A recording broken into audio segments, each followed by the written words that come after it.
ille 1 bölü 1 olmayabilir. 1 bölü 2 tarzında, yani oraya sığabilecek büyüklükteki herhangi bir çalışmalar olabilir. Diyelim okey demeden şurayı da metreye çevirip okey diyelim. Şimdi biz A4 şablon oluşturduk arkadaşlar.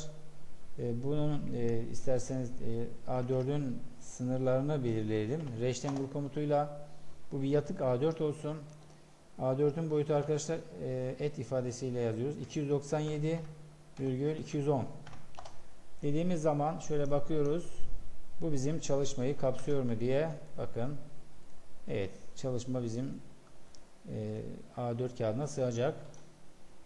Şimdi bu ayarı böyle yaptıktan sonra yine buraya aynen sizin antetli çalışma yapmıştık sizle.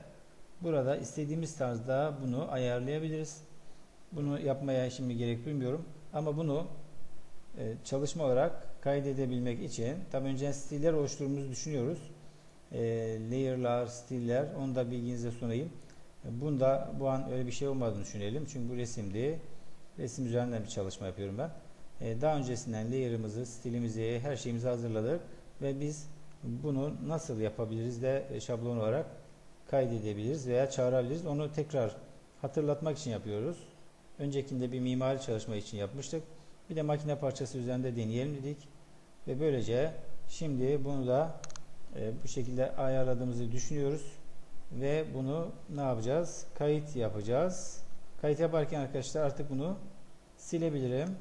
Ve boş olarak bakın sildim. Şimdi boş olarak kaydedeceğiz. Ve bundan sonra kapatalım ilk önce. Bu önceki çalışmamız. Şimdi ne yapacağız arkadaşlar? Şunu yapacağız.